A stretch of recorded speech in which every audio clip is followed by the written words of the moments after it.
लेकिन कांग्रेस के इस परिवार ने झूठे सेक्युलरिज्म के नाम पर उस महान परंपरा को तबाह करके रख दिया है। कांग्रेस ने तुष्टीकरण का जो बीज बोया, वो संविधान निर्माताओं के साथ बहुत बड़ा विश्वासघात है। और ये विश्वासघात मैं बहुत जिम्मेवारी के साथ बोल रहा हूं। संविधान के साथ इस परिवार का विश्वासघात है। दशकों तक कांग्रेस ने देश में यही खेल खेला। कांग्रेस ने तुष्टीकरण के लिए कानून बनाए, सुप्रीम कोर्ट के आदेश तक की परवाह नहीं की। इसका एक उदाहरण वक्फ बोर्ड है।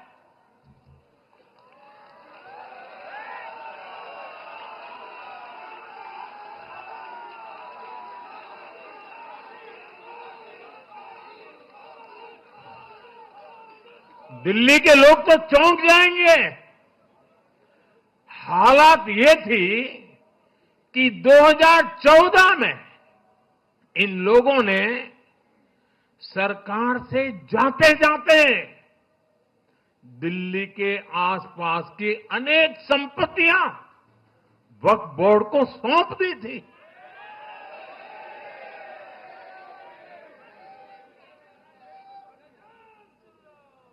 बाबा साहब आंबेडकर जी ने जो संविधान हमें दिया है ना, जिस संविधान की रक्षा के लिए हम प्रतिबद्ध है, संविधान में वक्फ कानून का कोई स्थान ही नहीं है। लेकिन फिर भी कांग्रेस ने तुष्टीकरण के लिए वक्फ बोर्ड जैसी व्यवस्था पैदा कर दी। ये इसलिए किया गया ताकि कांग्रेस के परिवार का वोट बैंक बढ़ सके। सच्ची पंथ निरपेक्षता को कांग्रेस ने एक तरह से मृत्यु दंड देने की कोशिश की है।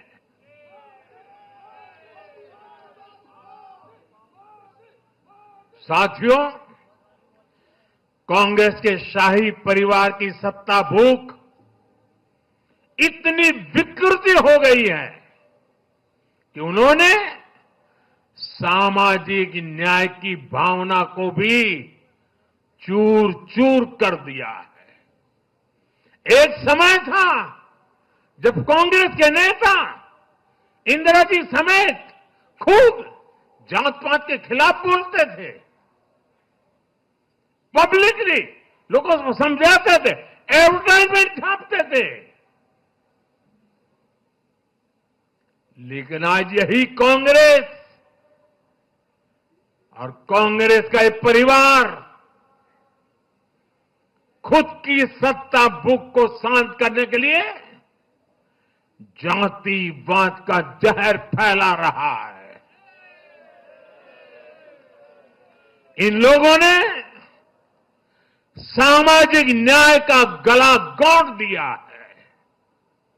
साथियों, एक परिवार की सत्ता भूख इतने चरम पर है कि उन्होंने खुद की पार्टी को ही खा लिया है।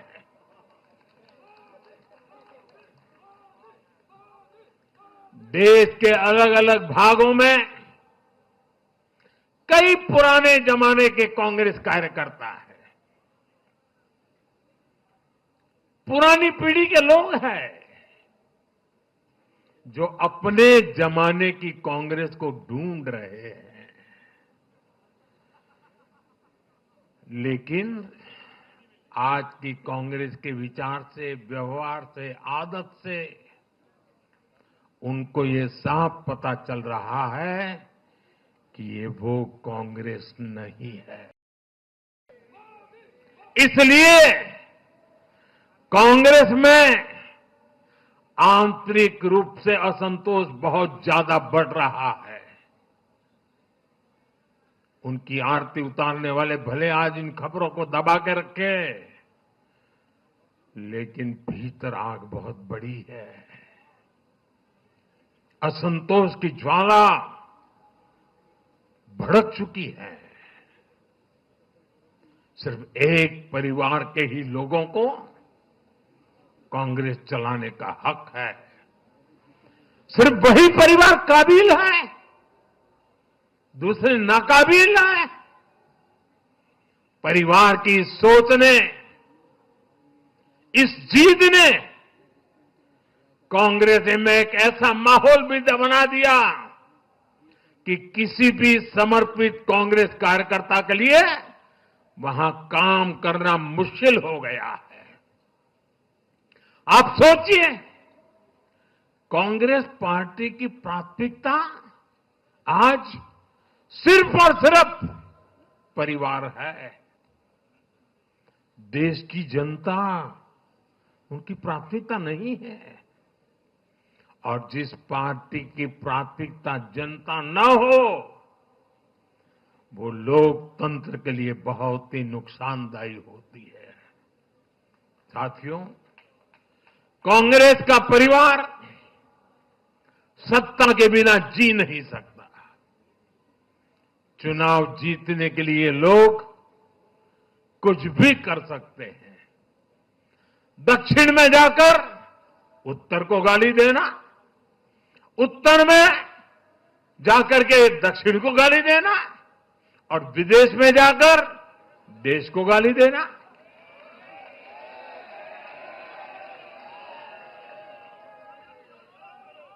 और अहंकार इतना कि ना किसी का मान, ना किसी की मर्यादा, और खुलेआम झूठ बोलते रहना, हर दिन एक नया झूठ बोलते रहना। यही कांग्रेस और उसके परिवार की सच्चाई बन गई है।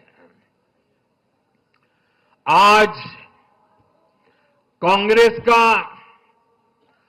अर्बन नक्सलवाद भारत के सामने एक नई चुनौती बनकर खड़ा हो गया है। इन अर्बन नक्सलियों का रिमोट कंट्रोल देश के बाहर है, और इसलिए सभी को इस अर्बन नक्सलवाद से बहुत सावधान रहना है। आज देश के युवाओं को, हर प्रोफेशनल को कांग्रेस की हकीकत को समझना बहुत जरूरी है। साथियों, जब मैं पिछली बार भाजपा मुख्यालय आया था, तो मैंने हरियाणा से मिले आशीर्वाद पर आपसे बात की थी। तब हमें गुरुग्राम जैसे शहरी क्षेत्र के लोगों ने भी अपना आशीर्वाद दिया था। अब आज मुंबई ने, पुणे ने, नागपुर ने, महाराष्ट्र के ऐसे सभी बड़े शहरों ने अपनी स्पष्ट राय रखी है।